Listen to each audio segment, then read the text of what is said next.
No capítulo 2 de Romanos, nós aprendemos que tanto judeus como gentios são indesculpáveis diante de Deus. Cada um deles será julgado conforme a revelação de Deus que eles receberam.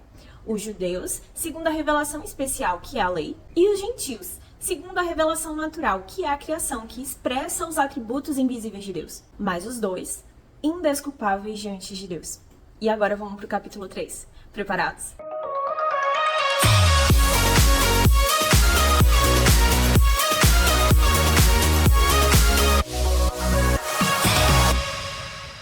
No contexto histórico da carta de Paulo aos Romanos, os judeus, eles se sentiam muito ofendidos a respeito dos ensinamentos de Paulo. Porque pelo fato deles serem o povo único que Deus revelou a si mesmo por meio da lei e das escrituras, os judeus não entendiam o fato do evangelho se estender também aos gentios. Então consideravam os ensinamentos de Paulo como uma forma de destruírem as bases do judaísmo. E por conta disso, Paulo ele reserva as primeiras partes do capítulo 3 para quebrar algumas objeções que o povo judeu estava demonstrando ao respeito do evangelho. Paulo inicia o capítulo 3 introduzindo a ideia de que sim, o povo judeu é importante, porque a eles foram confiadas as palavras de Deus, a palavra de Deus, a revelação especial de Deus. Porque de cara, a ideia de Paulo não era questionar a importância do povo judeu, afinal Paulo era sim judeu. Ele até desenvolve mais a importância desse povo no plano eterno de Deus mais adiante na carta aos Romanos. E note que o próprio Jesus é um homem judeu, descendente de Davi. E todas as escrituras, todos os livros, tanto do Antigo como do Novo Testamento, têm algum tipo de relação com o povo judeu. Então, de fato, isso não estava sendo questionado por Paulo. Outra ideia defendida por Paulo é que a infidelidade dos homens não interfere na fidelidade de Deus. Nem mesmo o procedimento dos homens torna Deus injusto por se irar. E é sobre isso que ele vai discorrer no início do capítulo 3. Afinal, as nossas ações ou o nosso procedimento não muda quem Deus é. Ele continua sendo justo e fiel, independente da maneira que a gente venha proceder. E com isso, chegamos na primeira grande tese do livro de Romanos. Todos, judeus ou gentios, estamos debaixo do pecado. Paulo ele deixa isso bem claro. Todos somos pecadores e merecedores da morte eterna. Merecedores do juízo de Deus. Essa é a grande condenação que está sobre toda a humanidade. E sobre isso, no capítulo 3, nos versículos 10 em diante, fala: como está escrito, não há nenhum justo, nenhum sequer, não há ninguém que entenda, ninguém que busque a Deus. Todos se desviaram, tornaram-se juntamente inúteis. Não há ninguém que faça o bem, não há nenhum sequer. E assim por diante, ele vai fazendo várias citações que estão no Antigo Testamento que mostram quanto o pecado é evidenciado na humanidade desde a antiguidade, desde Gênesis. É o que a teologia chama de depravação total da humanidade. Ou seja, é a ideia que todos os homens estão debaixo do pecado e não conseguem salvar a si. E o pecado, ele não só se manifesta nas nossas ações ou atitudes, como roubar, matar, se prostituir, como também ele obscurece a mente do homem, para que esse homem não consiga acessar ou discernir as coisas espirituais ou as coisas de Deus. Ele fica totalmente com a mente obscurecida e separada de Deus. Sobre esse obscurecimento da mente, Efésios 4, 18 e 19 falam o seguinte: eles estão obscurecidos no entendimento e separados da vida de Deus por causa da ignorância em que estão, devido ao endurecimento do seu coração. Tendo perdido toda a sensibilidade, eles se entregaram à depravação, cometendo com avidez toda espécie de impureza. Desse modo, o pecado não só nos contamina e nos separa de Deus, como também obscurece a nossa mente, para que a gente não compreenda mais as coisas que são de Deus ou espirituais. E por isso, muitos, eles realmente não entendem aquilo que a gente fala a respeito de Deus, porque a sua mente está obscurecida. E aí eles consideram todo aquele ensino como se fosse uma loucura. E essa é uma consequência do pecado. E então, muitos podem se perguntar: e agora? Como solucionar o problema do pecado? E aqui chega um ponto crucial da carta aos Romanos. Paulo começa a trazer clareza a respeito de como resolver o problema do pecado. Mas antes de trazer essa solução, Paulo deixa claro qual não é a solução. Que a lei não é a solução para resolver o pecado. Pelo contrário, o propósito da lei é trazer a plena consciência do pecado ao homem. E nisso, ele fala no versículo 19 ao 20.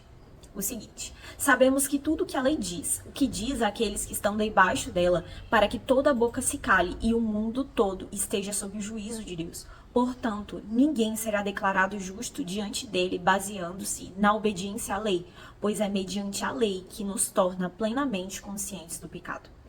A lei é como um espelho. Ela tem o poder de nos revelar o pecado, ela mostra a nossa condição, a nossa sujeira.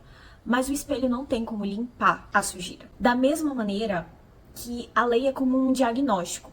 Ela mostra a nossa doença. Mas o diagnóstico não cura. A cura vem depois. O propósito da lei sempre foi trazer ao homem a consciência da sua condição pecaminosa. Só que muitos consideraram a lei como se fosse a solução para os seus problemas. Só que a obediência à lei não nos salva. Ela não resolve o problema. Ou seja, não matar, não roubar, não mentir e todas aquelas regras morais, civis e cerimoniais que a lei apresentava não traria salvação para o homem. Sabe aquela pessoa que diz assim: ah, mas eu sou muito boa, mas eu ajudo os outros, mas eu faço boas ações. Por que eu iria para o inferno? Ou por que eu estaria condenado? Pois é, Paulo combate exatamente esse tipo de pensamento. Porque alguns acharam que a obediência à lei traria isenção da condenação eterna ou do juízo de Deus sobre as suas vidas. Eles acharam que pelo fato de não mentir, não roubar, não matar, pelo fato de ofertarem, dizimarem, sacrificarem, orarem, jejuarem, isso traria salvação para suas vidas e resolveria o problema do pecado. Pelo contrário, a lei, como foi dito, é como um espelho. Ela mostra a nossa condição, mas ela não tem o poder de resolver a condição. Essa resolução viria depois, com Cristo. E é sobre isso que Paulo vem mencionar no versículo 21, ao dizer que, mas agora se manifestou uma justiça que provém de Deus, independente da lei, da qual testemunham a lei e os profetas. Justiça de Deus mediante a fé em Jesus Cristo, para todos os que creem. Não há distinção, pois todos pecaram e estão destituídos da glória de Deus. A justiça de Deus que se manifestou independente da lei é o próprio Cristo, que veio e resolveu de uma vez por todas o problema do pecado. Era necessário que todo ano um cordeiro, um sacrifício imperfeito, fosse feito para resolver parcialmente o problema do pecado. Mas Cristo, o cordeiro perfeito de Deus, veio de uma vez por todas e morreu, lavou o pecado da humanidade, nos libertou da escravidão do pecado e finalmente fomos justificados. Mas antes de continuar, eu quero trabalhar melhor 3 conceitos que aparecem nesses versículos e que são fundamentais para a compreensão do Evangelho. E o primeiro deles é a fé. A fé é uma firme convicção, é ter confiança plena. E ela é essencial para que nós alcancemos a salvação por meio do Evangelho de Cristo. Porque sem fé é impossível agradar a Deus. É necessário crer com toda a nossa força e ter plena convicção de que o sacrifício de Cristo foi suficiente para nos perdoar, nos libertar e nos salvar da escravidão do pecado e nos dar livre acesso ao Pai. Sem fé, é impossível alcançar a salvação por meio do Evangelho. É necessário crer sem duvidar. A segunda ideia é a respeito da justificação. Afinal, para ser tido como justo, é necessário passar no elevado padrão de justiça de Deus. E somente Cristo cumpriu isso perfeitamente. E Ele, por meio do seu sangue, nos purificou e nos lavou do seu pecado. E nos fez seu próprio corpo, por meio da igreja. E agora, quando Deus olha para nós, Ele vê o Cristo, o justo. E agora Cristo nos justifica. E com isso nós somos justificados, ou seja, feitos justos e inocentes perante Deus, porque Cristo nos justificou mediante a nossa fé nele. E a terceira ideia é a graça. Graça é o favor imerecido de Deus. Porque aquilo que nós merecíamos é a morte eterna. Afinal, nós somos culpados por sermos pecadores. Mas Ele entregou o próprio Filho em nosso favor.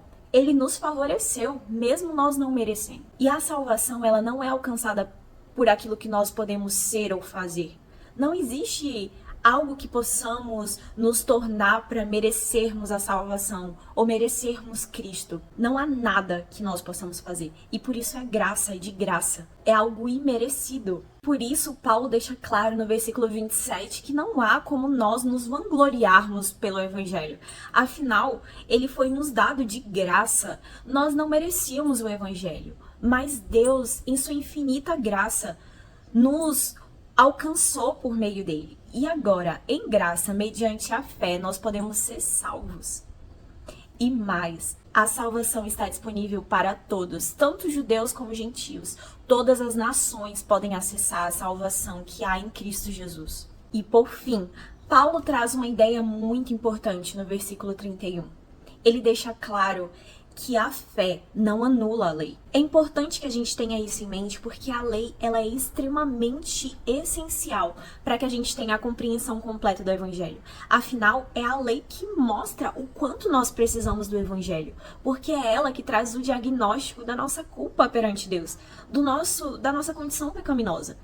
Sem a lei, a gente não consegue perceber o quanto nós estamos em pecado. E por isso a lei é importante, para mostrar o nosso diagnóstico, para então a graça se manifestar e pela fé nós termos acesso à salvação.